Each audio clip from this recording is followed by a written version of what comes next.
Assalamualaikum warahmatullahi wabarakatuh. Selamat pagi anak-anak. Semoga di pagi yang cerah ini anak-anak mempunyai semangat yang tinggi untuk mencari ilmu yang lebih baik lagi. Sekarang kita bertemu lagi dengan pelajaran Bu Nur Faiza. Semoga dengan tayangan video ini bisa bermanfaat bagi anak-anak untuk mencari ilmu yang lebih baik lagi.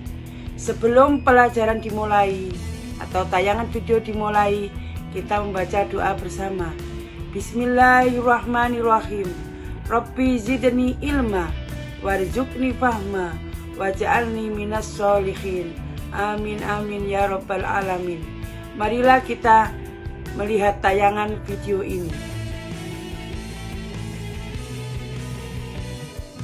Assalamualaikum warahmatullahi wabarakatuh.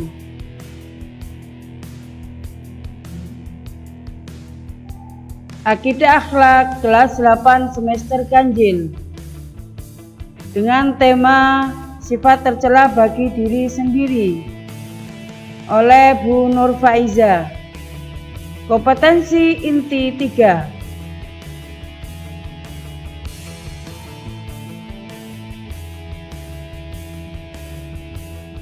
Dengan kompetensi dasar.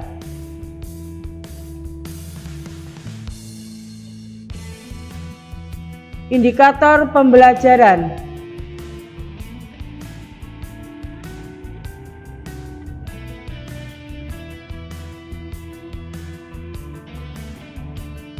Tujuan pembelajaran.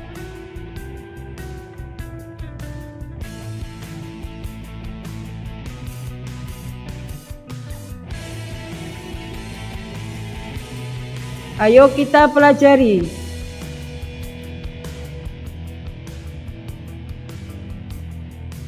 Pengertian Anania dan putus asa. Anania adalah sikap keangkuhan, sikap mementingkan diri sendiri dan kurang memperhatikan orang lain. Anania ini anak-anak adalah sikap yang termasuk sifat tercela bagi diri sendiri karena lebih condong kepada sikap angkuh dan mementingkan diri sendiri, tidak melihat orang lain. Padahal kita hidup tidak bisa hidup sendiri. Kita dikatakan makhluk sosial, yaitu makhluk yang masih membutuhkan bantuan orang lain. Kita tidak bisa hidup tanpa bantuan saudara kita, tanpa bantuan teman, tanpa bantuan masyarakat di sekeliling kita. Dasar larangan Anania, yaitu ada dalam firman Allah surat Al-Luqman ayat 18 yang artinya, dan janganlah kamu memalingkan mukamu dari manusia atau karena sombong, dan jangan kamu berjalan di muka bumi dengan angkuh. Sesungguhnya Allah ini tidak menyukai orang-orang yang sombong bagi membanggakan diri. Kalau kita lihat dalam terjemahan surat Al-Luqman, ini adalah salah satu contoh dalam kehidupan sehari-hari kita. Misalnya kita berangkat ke sekolah, kita mempunyai teman di dalam kelas kita tidak boleh mempunyai sifat angkuh, mempunyai sifat sombong, karena kita masih butuh teman. Ya anak-anak. Dan janganlah kamu berjalan di muka bumi ini dengan angkuh. Kita hidup bermasyarakat, kita tidak hidup sendiri. Coba anak-anak lihat, ya. Kalau kita melihat orang meninggal, dalam menghadapi situasi gitu, kita tentu butuh orang lain. Gak mungkin ada orang mati berjalan sendiri. Gak mungkin orang mati harus mandi sendiri, harus berangkat ke kuburan sendiri. Tentu masih butuh bantuan orang lain. Ingat itu. kita tidak akan hidup kekal sampai akhir zaman, kita bakal mati. Ya anak-anak, jadi kita tidak boleh mempunyai sifat sombong dalam kehidupan sehari-hari. Dampak negatif perbuatan Anania.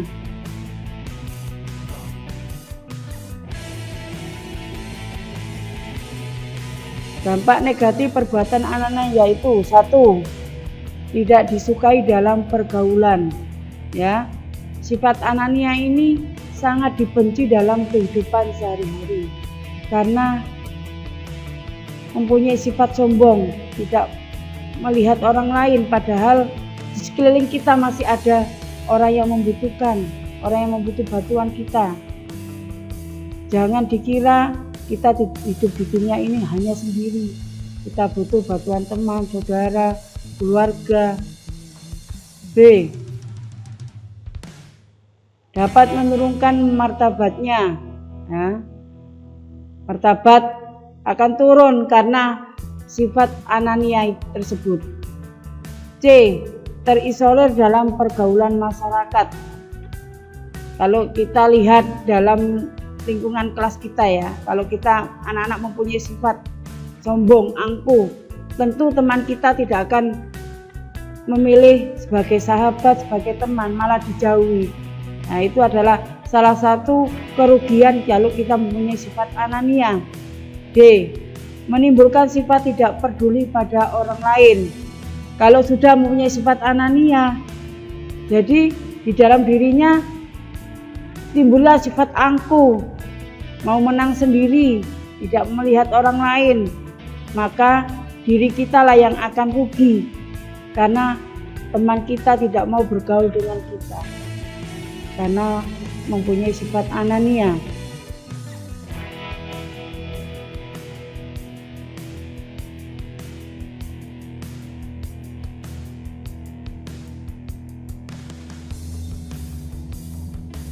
Cara menghindari sifat Anania yaitu sadar bahwa sifat Anania akan berbahaya untuk diri sendiri dan orang lain. Jadi harus kita jauhi ya sifat Anania ini anak-anak ya. B. Menyadari bahwa manusia membutuhkan bantuan orang lain. Nah, ini kita bisa mengetahui bahwa kita hidup tidak bisa hidup sendiri, masih membutuhkan bantuan orang lain. C. Sadar bahwa manusia itu mempunyai kelemahan. 2. Putus asa adalah habis harapan atau putus harapan karena apa yang hendak dicapai telah terputus harapannya karena tidak tercapai. Itu adalah salah satu sifat putus asa ya, patah semangat. Kalau kita berusaha, kita belajar sungguh-sungguh, terus hasilnya belum maksimal yang kita harapkan, mestinya kita tidak boleh putus asa. Kita harus belajar dengan sungguh-sungguh. Niscaya Allah akan memberikan kelancaran dalam bersekolah nanti. Artinya apa? Dengan sungguh-sungguh maka ilmu kita akan mencapai apa yang kita harapkan. Dasar larangan putus asa adalah dalam firman Allah surat Az-Zumar ayat 53 yang artinya janganlah kamu berputus asa dari rahmat Allah. Ya, ini kita tidak boleh berputus asa karena di dalam Al-Quran telah Allah menyatukan bahwa manusia berhak untuk memperoleh kebaikan, berhak memperoleh kemuliaan, berhak untuk memperoleh apa yang diharapkan, tapi harus dengan berusaha, tidak boleh putus asa. Ciri-ciri orang yang putus asa yaitu A. Bermalasan setelah mengalami kegagalan dalam usahanya, terus gak mau, patah semangat ya karena usahanya gagal. B. Tidak bersemangat setelah mengalami kegagalan, semangat gak ada semangat lagi untuk berusaha dengan baik lagi, patah semangat. C. Mudah terpancing emosinya, sebentar marah. Kalau semangat hasil yang telah apa yang dia idam-idamkan tidak tercapai, maka emosinya yang timbul, sebentar marah. Tampak murung dan tidak memiliki gairah untuk berusaha lagi, patah semangat. setiap harinya hanya murung saja. Itu tidak boleh anak-anak ya. Dampak negatif perbuatan putus asa yaitu A. Merugikan diri sendiri karena waktu terbuang secara percuma. Jadi waktu yang untuk berusaha itu tidak digunakan semaksimal mungkin, maka waktunya terbuang. B. Susah mencapai kemajuan karena takut mengalami kegagalan. Sepatah arang akhirnya nggak mau semangat, akhirnya susah untuk mencapai kemajuan. C. Telah terkena sifat kafir karena putus asa dari rahmat Allah.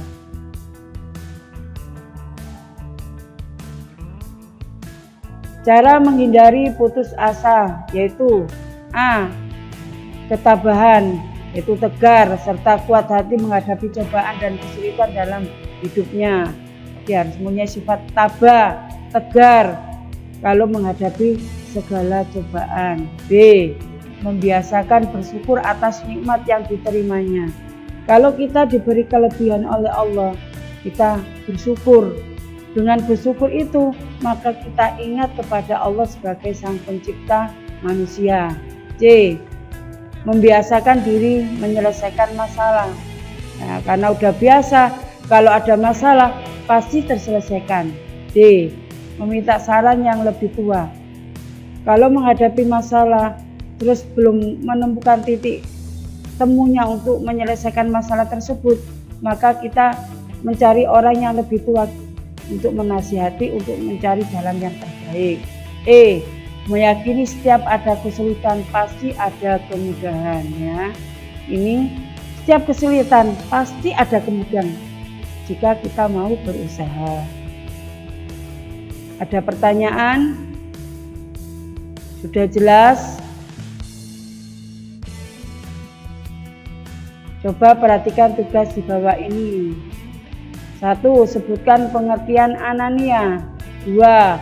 Sebutkan 2 dampak negatif sifat anania. 3. Jelaskan cara menghindari sifat anania. 4. Sebutkan pengertian putus asa. 5.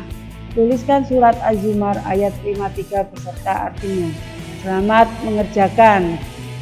Tata cara mengerjakan tugas daring yaitu tugas daring dikerjakan di kertas folio. Kerjakan dengan teliti. Setelah tugas selesai, kumpulkan di MTS Lagi Basim, yakni wali kelas masing-masing.